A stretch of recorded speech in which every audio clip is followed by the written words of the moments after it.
Europe was not going that way after World War II, but now once again they're going that way. We are all enjoying it. When it really happens, we say, oh, we're shocked, we're shocked. Without war, a lot of people cannot survive. If this one and this one does not solve their problems, the world's problems are never gone.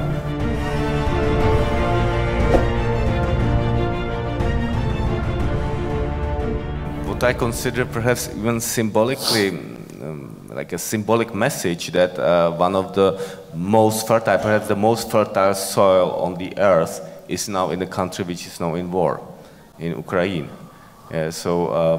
What perhaps, what can we say about that? Or is it, based on my information, like the extremely fertile soil in Ukraine is up to 4 meters, the black soil, the most fertile soil on the earth.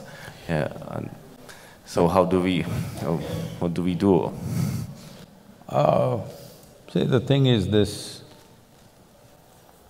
when nations across the world, almost without exception, fortunately, Europe was not going that way after World War II, but now once again they're going that way.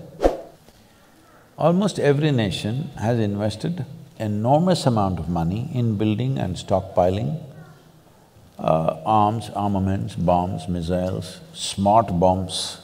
I don't know how a bomb can be smart, it's the dumbest thing to do. It is the dumbest thing to do.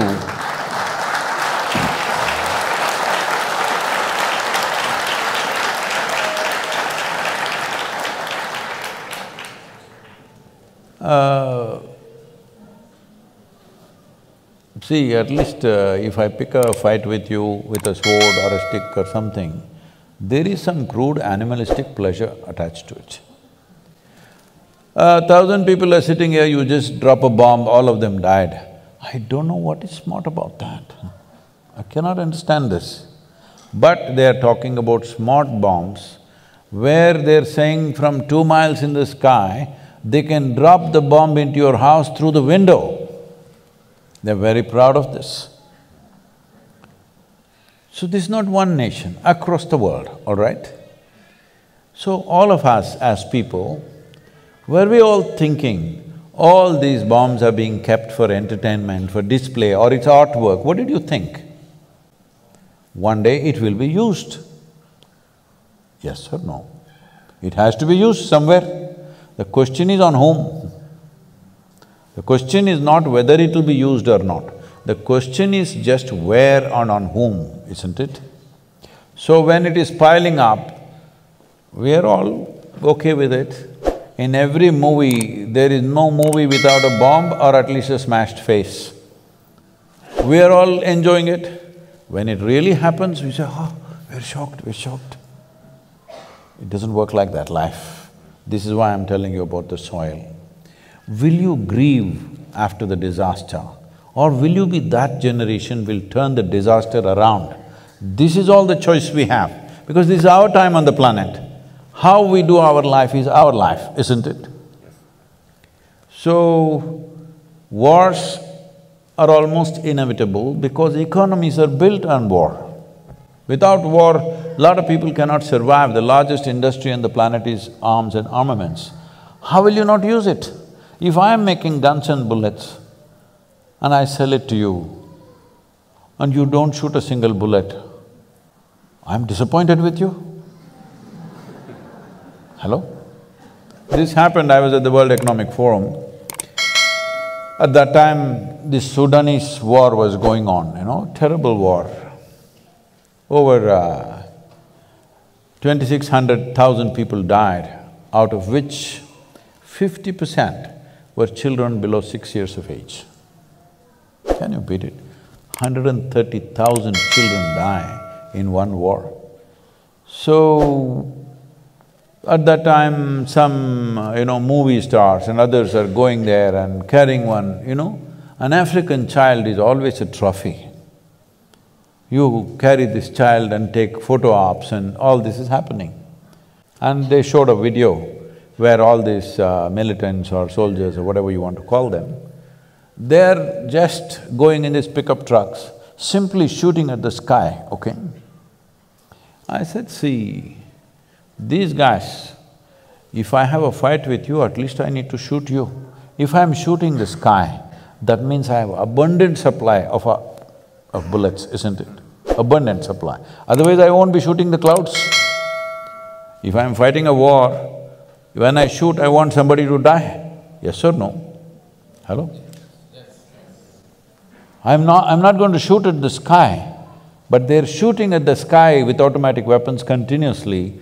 I said, see, somebody is supplying them plenty, all right? Otherwise nobody will shoot at the sky. I said, there are 62 industries in the world who manufacture that caliber of bullet. I will give you the addresses. Will you go and lock them up? No.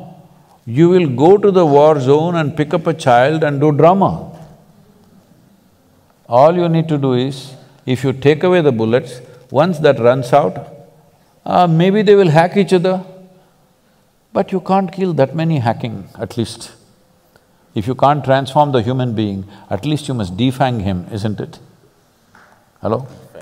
Yeah, defang means you take away his teeth at least.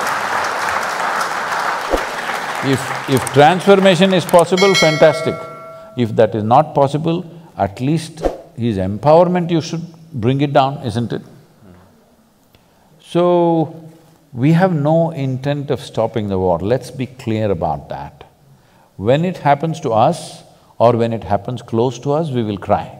When it's happening somewhere else, it's drama. This inhuman attitude towards war and to killing and the suffering that other people go through we must come out of that. Because most evil things have happened not necessarily because of evil intentions, simply apathy.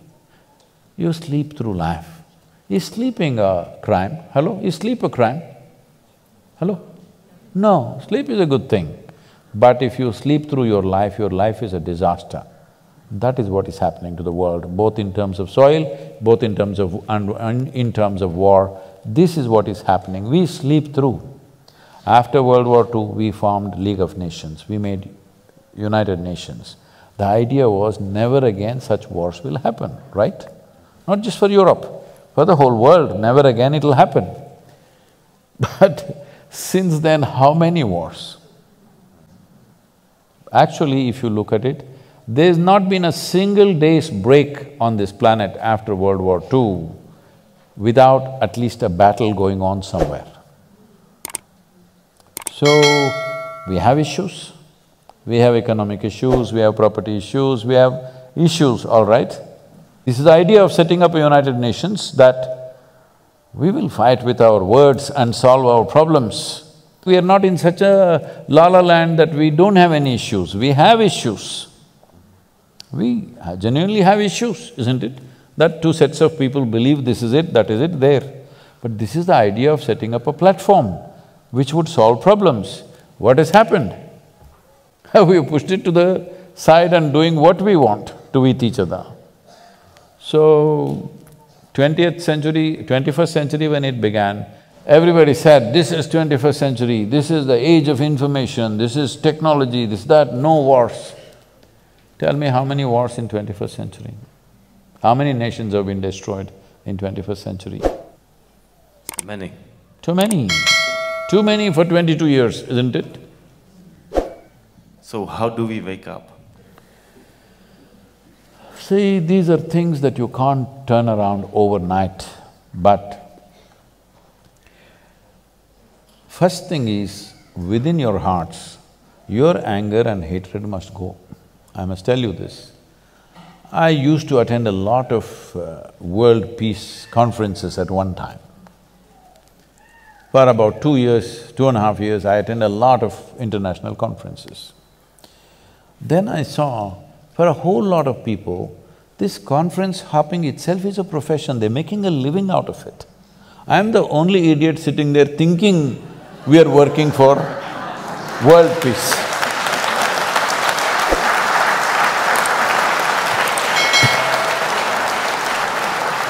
So I was in a very prominent conference, 42 Nobel laureates were participating and a few ex-heads of state and all that stuff. Because when they are head of state, they will do war. After they retire, they will talk peace. This has been the way of the world. So, I was here and this is the third day afternoon.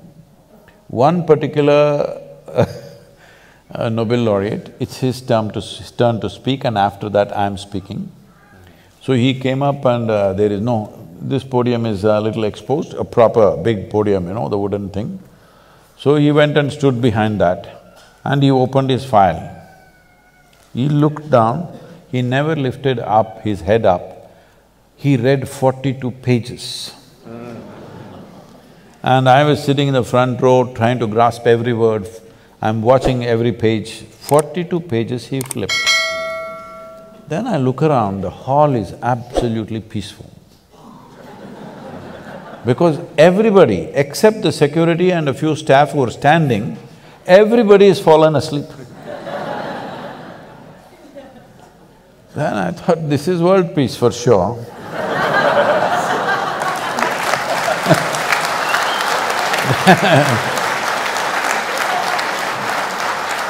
Then my turn to speak came and I said, see, in the last 3 days I've heard so many bombastic speeches about creating world peace.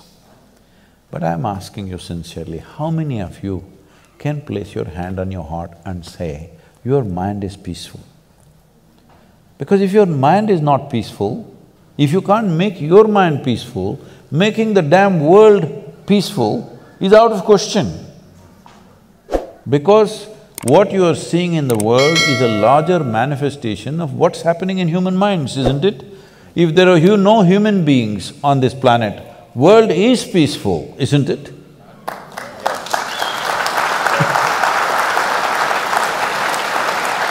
So then I inquired why in the afternoon session everybody has fallen asleep uniformly. There was a certain unity about it, except me and a reader, he's not a speaker, a reader.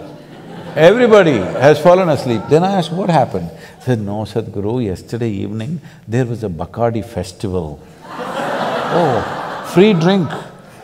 So everybody became peaceful. So, that was the last World Peace Conference I went to. So let us make the wish to make our minds peaceful globally, and I think Olga wants to… No, this is the whole thing. We can't make everybody's mind peaceful. You can make yours peaceful, I can make mine peaceful, she can make hers peaceful, this is the only way it works. This is the problem. We talk about a world, we talk about a society, we talk about a humanity. No, all these are just vocabulary. There are only human beings. If this one and this one does not solve their problems, the world's problems are never gone. It will manifest in so many ways.